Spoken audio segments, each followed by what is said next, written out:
여러분 안녕하십니까? 저는 서정길 목사입니다. 신학이란 무엇인가? 위클리 유니버시티 학생들을 위해서 제작을 합니다만 누구든지 참여하면 저는 보람이 되겠습니다. 제29강에 오늘 도달했는데요. 오늘 주제는 신앙과 역사입니다.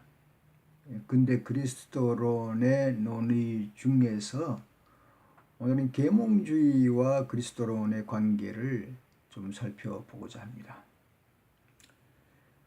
근대에 이르러서 그리스도론 분야는 매우 발전을 이루었습니다.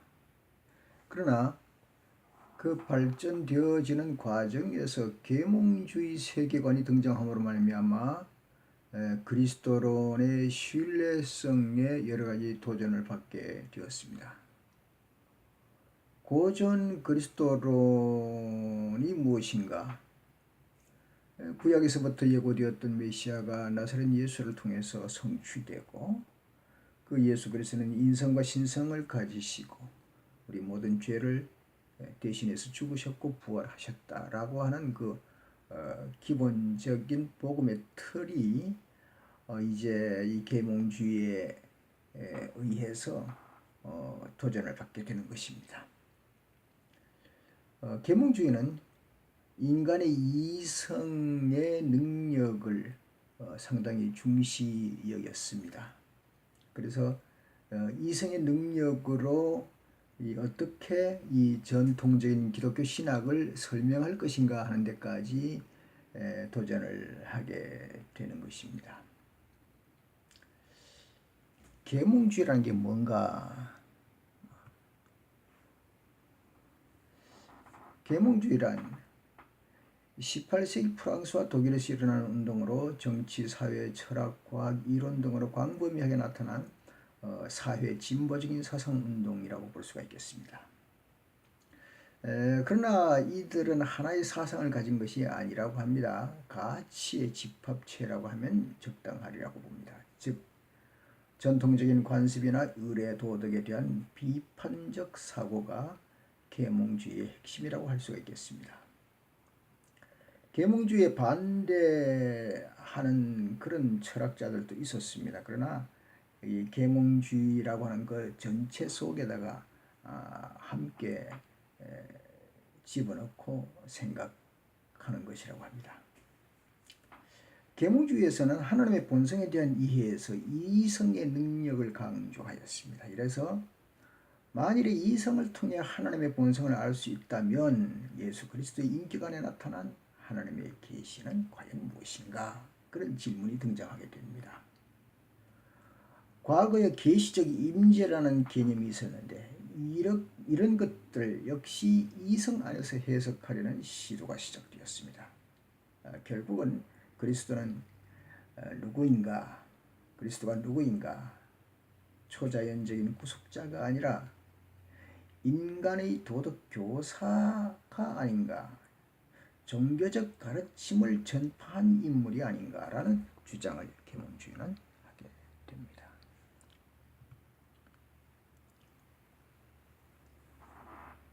도표를 보는 대로 이렇게 나타납니다. 계몽주의와 전통 기독교의 차이를 제가 보면은요, 예수 그리스도에 대한 이해가 예수 그리스도를 등급의 차이라고 봅니다. 전통 기독교는 종류의 차이라고 봅니다. 등급의 차이, 종류의 차이. 이게 무슨 뜻인가? 등급의 차이라는 것은 우리 인간과 어떤 차등이 있는 것이다. 그러니까 좀 높은 수준의 사람이다. 등급의 차이라는 거죠. 그러나 전통 기독교에서는 그게 아니고 예수 그리스도는 신인 양성을 지닌 분이시기 때문에 계몽주에서 얘기하는 고상한 예수, 훌륭한 예수, 아주 뛰어난 예수, 그게 아니라는 겁니다. 아예 다르다는 거죠. 우리는 그냥 인간입니다. 그러나 예수 그리스도는 하나님의 아들이면서 인간의 몸을 가지고 있다. 이렇게 우리는 믿는 것입니다. 그러니까 많이 다른 거죠. 등급의 차이라고 그럴 때에 그게 부활의 역사성도 심각한 훼손을 가져오게 됩니다. 이들은 말하기를 부활이 뭐냐?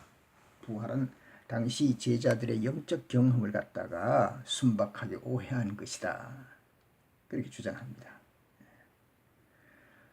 더 나아가서 계몽주의 사상가들은 말이죠. 역사도 진리를 밝혀줄 수 없다. 그렇게 표현합니다.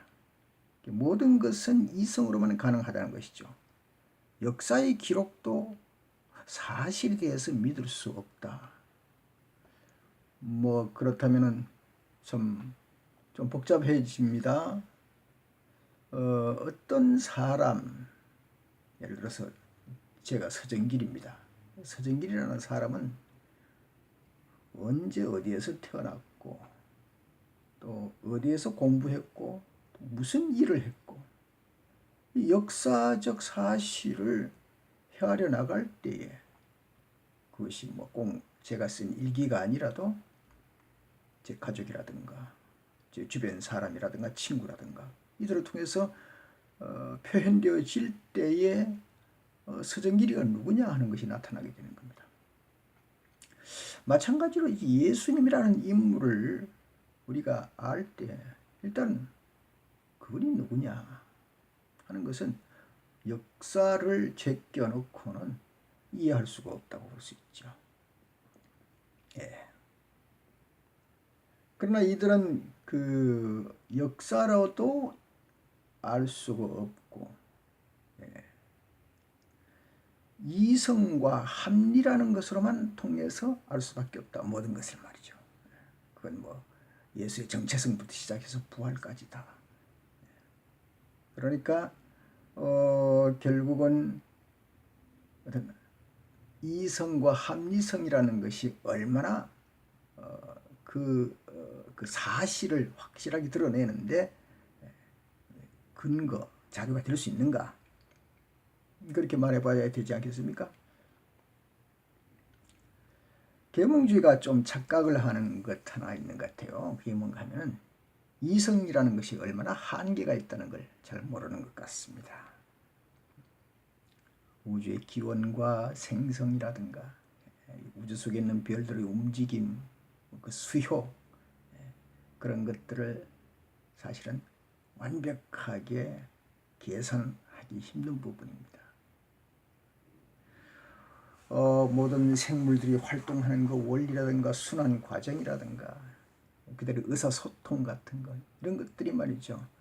지금은 많이 이제 연구되고 발달되어 가지고 많이 알게 되었지만 역시 아직도 미궁에서 아직 헤어나오지 못하는 그런 일들이 수도 없이 많습니다. 다만 이제 과학적으로 하나하나 분석하고 연구하고 탐사해가는 과정일 따름이죠. 그런데 이런 모든 것들을 인간이 이성이라는 그 한계 안에다가 집어넣어 버린다면은 그러면은 어떻게 하나님을 믿을 수 있고 어떻게 예수를 믿고 부활을 믿을 수 있겠는가 하는 그런 얘기입니다. 예. 그 다음에 이제 두 번째로 나타나는 게 이제 그 기적에 대한 사건입니다. 구약과 신약을 펼쳐보면은 기적적인 사건이 엄청나게 많죠. 그 기적적인 사건이 논리로만 해석을 한다면은 그냥 부정하게 됩니다. 이럴 수가 있나? 기적이라는 게 있을 수가 없다. 이 땅에 처음 하나님이 세상을 창조한 것도 기적으로부터 시작된 거죠. 그리고 예수의 탄생, 동정녀 탄생도 기적이고 그의 부활도 기적적인 사건이죠.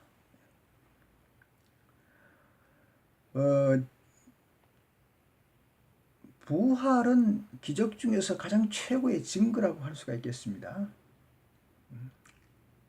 그런데 이제 그 계몽주의와 동시에 뉴턴주의가 등장하게 되면서 그 우주의 기계적이고 규칙적인 질서를 새롭게 강조를 하게 됩니다. 신약 성경에 나타난 부활을 위시해서 각종 기적에 대해서 의심을 품기 시작하는 거예요. 기적에 대한 의심을 품기 시작한 학자들이 많이 있습니다. 휴움 기적에 관하여라고 1748년에 썼는데요. 그 이후에 또 70년대에 라이마루스, 레이싱, 디드로 등이 있습니다. 이들은 초자연적인 증거들, 특별히 부활에 대해서는 믿을 수 없는 것이라는 설명을 늘어놓습니다. 그러나 이들이 주장하는 그 이성과 합리성이라고 하는 것은 사실은 자신들도 완전한 합리적이지 못하는 것을 보게 됩니다. 제가 보고 있는 신학이란 무엇인가 엘리스트 맥그레스가 쓴 책의 한 719페이지에 보면 말이죠. 합리주의자 디드로라는 사람은 말이죠. 이런 말을 했어요. 파리 시민 전체가 나서서 그에게 무덤의 시체가 살아났다고 보증한다고 해도 나로서는 믿을 수 없다. 자기 자신을 말하는 겁니다. 그러면 이것은 그 말 자체가 불합리하지 않습니까? 부활은 결코 일정한 한 시간에 한 사람 혹은 두 사람에게 나타난 주관적인 증언이 아니라 여러 사람에게 여러 시간을 통해서 나타난 합리적인 증거가 충분한 것이죠. 그 다음에는 세 번째는 말이죠. 교리 비판이 발전하게 되는 겁니다. 무엇이든지 발전합니다.